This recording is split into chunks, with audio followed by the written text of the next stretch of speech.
Indian 2 படம் பார்க்க போனோம்னா அப்படி டைட்டில் கார்டு போகிறதுக்கு முன்னாடியே smoking is injurious to health அப்படின்னு போடுவாங்கள்ல, அதே மாதிரி corruption is injurious to nation. பாவ், செம்ம டயலாகடா அப்படின்னு நம்ம அப்படியே கை தட்டிக்கிட்டு இருக்கும்போதே அடுத்து போடுறாங்க பாரு.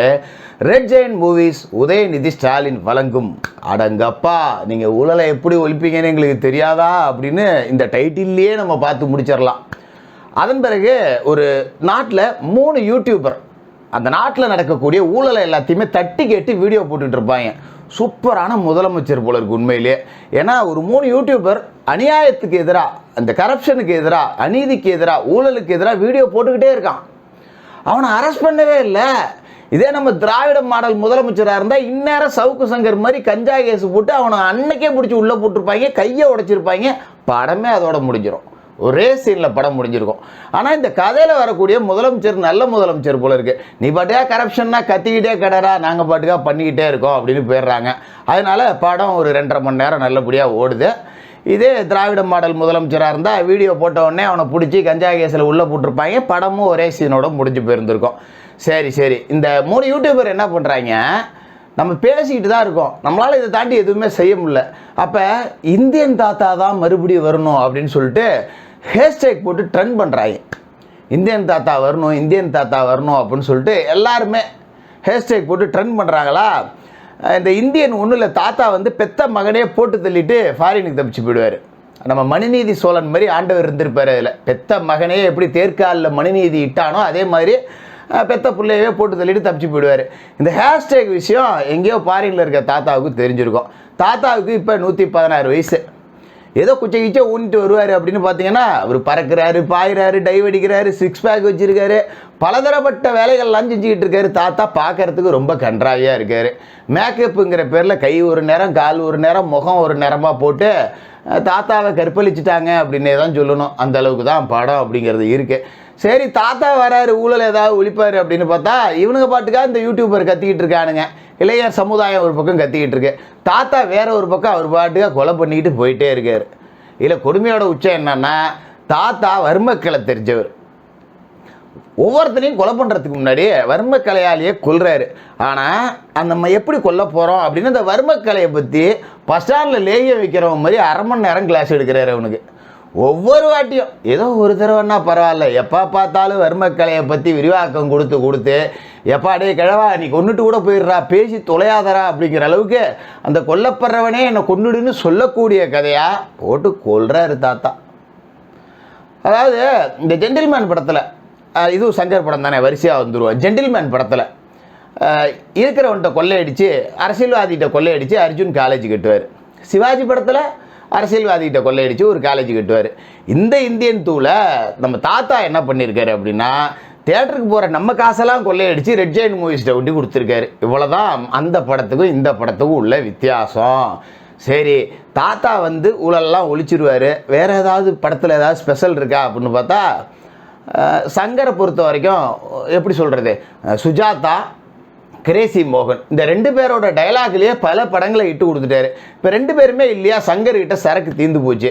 சரி, ஏதோ அனிருத்தை வச்சாவது உருட்டலாம் அப்படின்னு பார்த்தா ஒய்தீஸ் கொலவெறின்னு பாட்டு போட்டு ஹிட்டான அனிருத்துக்கு நம்ம மேலே என்ன கொலவெறியோ தெரியல, கொலையாக கொண்டு இருக்கான் மனுஷன்.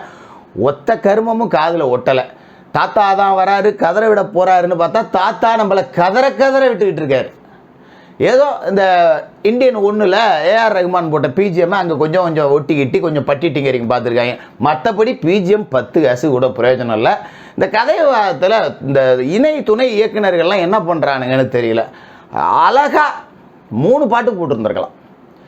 கள்ளக்கூடி கொண்ட கருணாநிதி வாழ்கவே ஒரு பாட்டு ஹிட் ஆகிருக்கும்.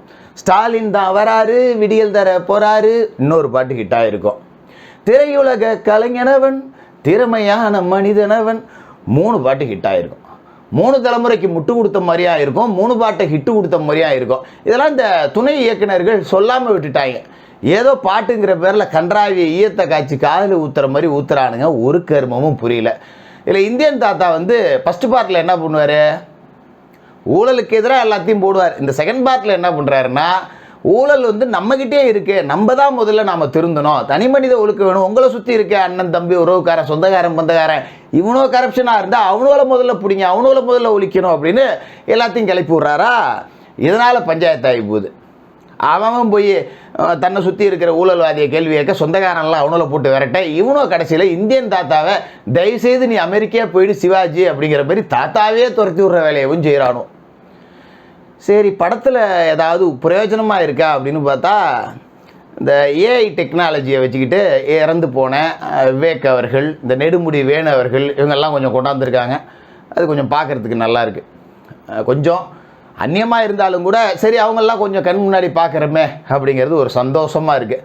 இவங்க இந்த பட ப்ரமோஷனில் கிளைமேக்ஸில் வச்சுருக்கேன் பாரு ஒரு ட்விஸ்ட்டு, வச்சுருக்கேன் பாரு ஒரு ட்விஸ்ட்டு. நான் இல்லை, சங்கர் மிரட்டி இருப்பார்ரா, சங்கர் இவ்வளோ தூரம் கோட்டை விட்டுருக்காருன்னா எல்லாத்துக்கும் சேர்த்து அப்படி கிளைமேக்ஸில் இழுத்து பிடிப்பார் அப்படின்னு நம்பிக்கையோட செகண்ட் ஹாஃப்லேயும் கிழவெடுக்க உட்காந்து தொலைஞ்சோம்னா கிளைமேக்ஸில் எல்லாத்தையுமே மிரட்டியிருக்கார்.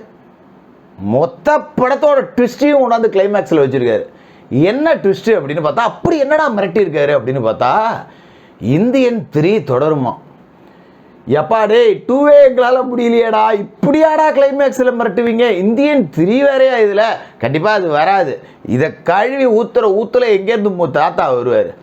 அதாவது இந்தியன் படத்தோட மெகா ஹிட் அப்படின்னு எடுத்துக்கிட்டால் ஒரு கிழவர், ஒரு சுதந்திர போராட்ட வீரர், அந்த தாத்தா கெட்டப்பில் வந்து அந்த உடலுக்கு உண்டான சண்டை எப்படி போட முடியும்? இப்போ கிராமத்திலலாம் பார்த்தீங்கன்னா கம்பு சுற்றுற வாத்தியார் இருப்பாங்க, வயசானவங்க தான். ஆனால் அவங்கள்ட்ட ஒண்டிலாம் சண்டை போட்டுறவே முடியாது, வித்த தெரிஞ்சவங்க.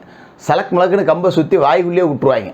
அதுமாதிரி இந்த இந்தியன் தாத்தாவுக்கு வறுமக்களை தெரிஞ்சதால் சும்மா கண்ணா பொண்ணெல்லாம் அடிக்க மாட்டார், 2 ஷாட் அடித்து படுக்க வச்சுருவார். ஆனால் இதில் இந்தியன் தாத்தா என்ன பண்ணுறாருன்னா, ஒவ்வொருத்தனையும் அரை மணி நேரம் போட்டு அடிக்கிறாரு. படம் ஒரு சண்டை ஆரம்பித்தா எப்படா முடிப்பீங்க அப்படிங்கிற அளவுக்கு சண்டை போட்டுக்கிட்டு இருக்காங்க. இதில் பேசியே வேற கொள்கிறாங்க. டயலாக்லாம் காதில் விட்டு கேட்க முடியல. தயவுசெய்து சொல்கிறேன் சங்கர் அவர்களே, இந்த பூமர் அங்கிள் மாயெல்லாம் இந்த உங்கள் பொண்ணு பேசிகிட்டு இருக்கும் பாருங்கள், பூமர் ஆன்டி பூமர் கேர்ள் அப்படிங்கிற மாதிரி மறுபடியும் இந்த மாதிரி ஏதாவது ஃபர்னிச்சரை போட்டு உடச்சி வச்சிங்கன்னா உங்கள் பொண்ணை விட அதிகமாக பூமர்னு நீங்கள் தான் பேர் எடுப்பீங்க. பிரம்மாண்ட இயக்குனர் சங்கர் காடு மலை மண் மோடு எல்லாத்துக்கும் பெயிண்ட் அடித்து ப்ரொடியூசரோட காசை கரியாக்குவார் அப்படின்னு தான் கேள்விப்பட்டிருக்கோம். பார்க்க வந்து எங்களோட காசை கரியாக்கி விட்டீங்களே, நீங்கள் நல்லா இருப்பீங்களா ஐயா?